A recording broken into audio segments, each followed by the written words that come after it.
Assalamualaikum warahmatullahi wabarakatuh. Selamat pagi teman-teman.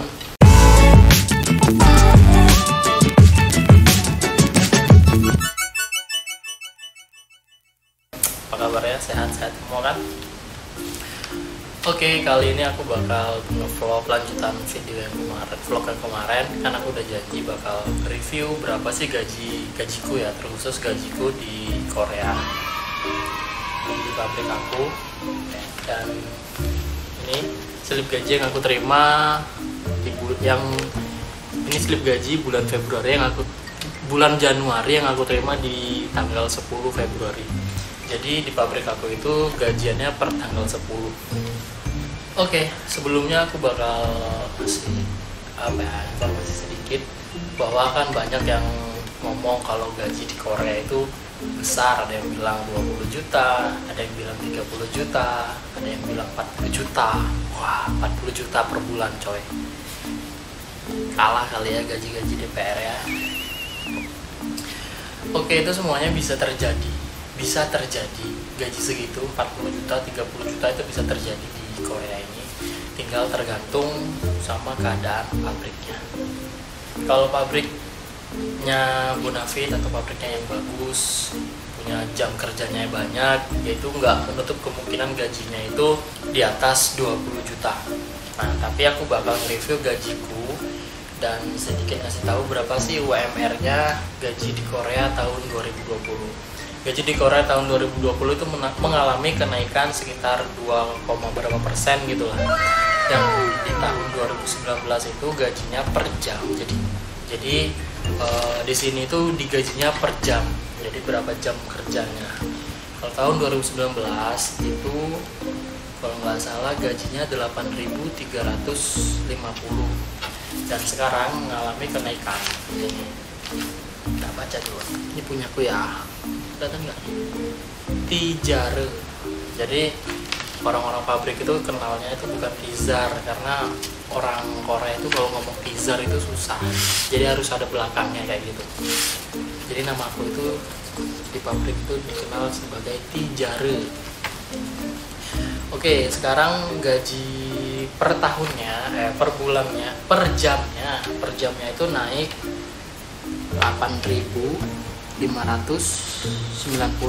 Yang dari 2019 itu kan 8.350, sekarang jadi 8.590 won.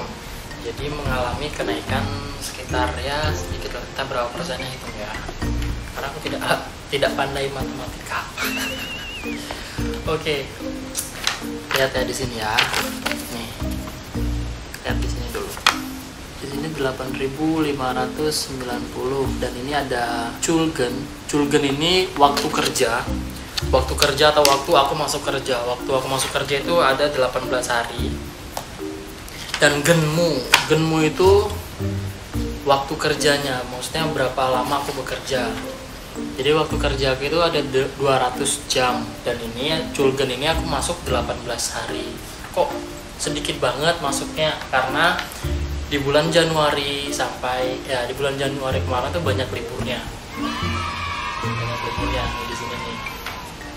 Aku ngambil liburnya itu sekitar 7 hari dan aku ngambil yonca itu sekitar 3 hari.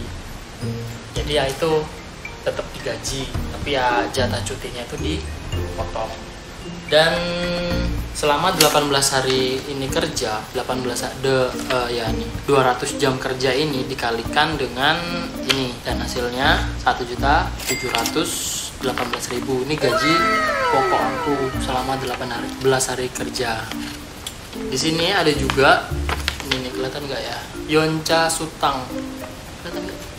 Nggak kelihatan, coba aku bacain aja ya.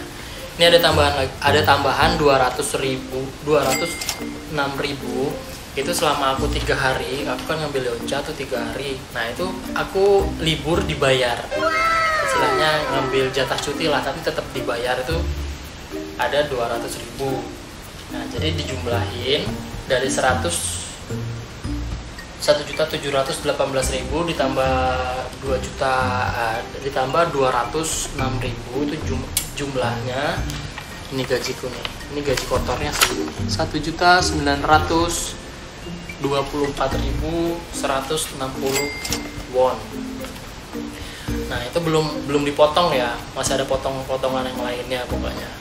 Oke, untuk potongan yang pertama itu ada sodekse ya. Itu sodekse itu istilahnya pajak penghasilan. Jadi pajak penghasilan kalau nggak salah sih segitu ya. Mohon maaf kalau misalnya untuk para senior yang melihat cara aku mereview gaji ada yang salah, mohon diperbaikin ya, tolong di komen di kolom komentar.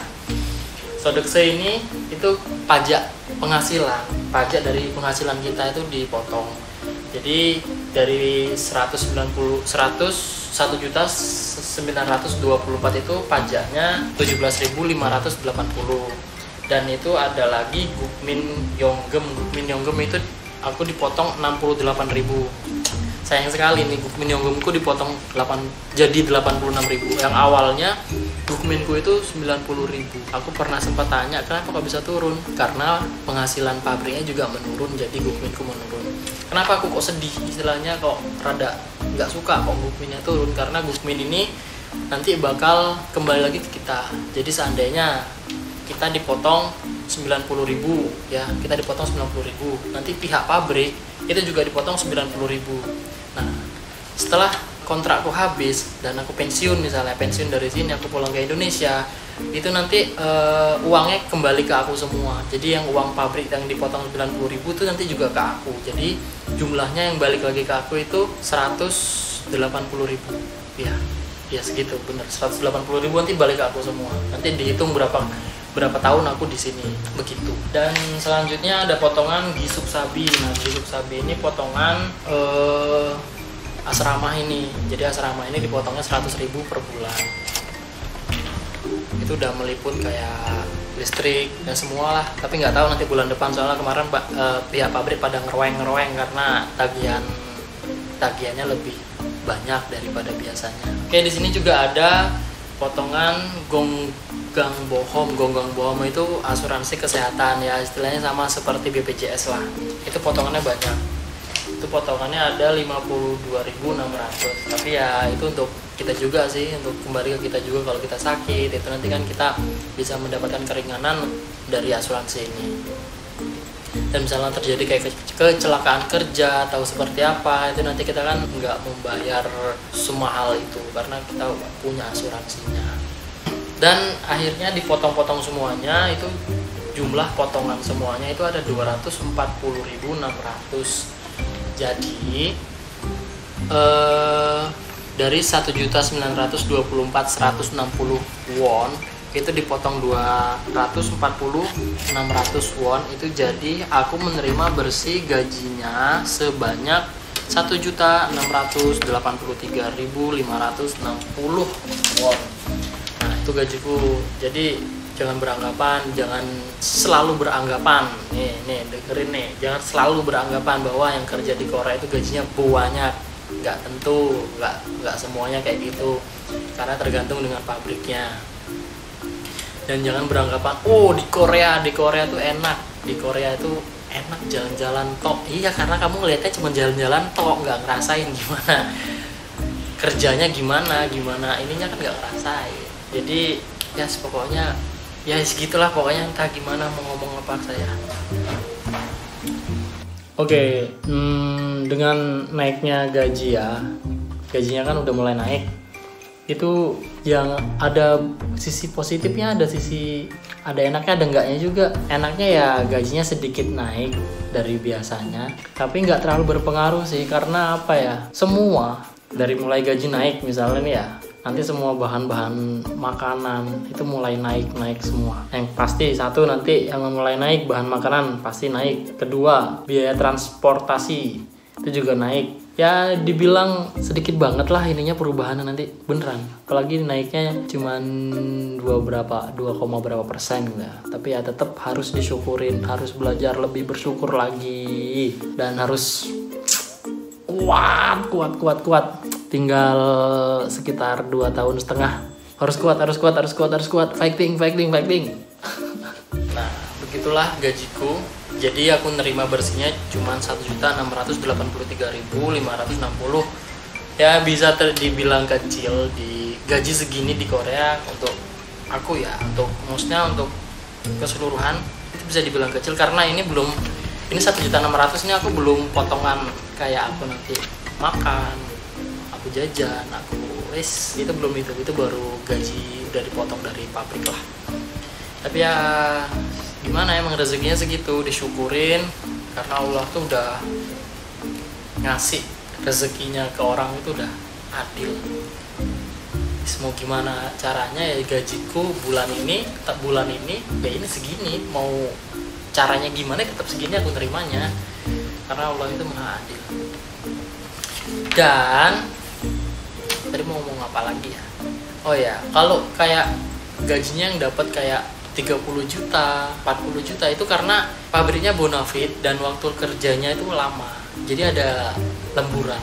Dan di sini di Januari kemarin ini aku belas sama sekali nggak ada lemburannya, makanya dapatnya cuma istilahnya basic, istilahnya dapatnya cuma UMR Korea.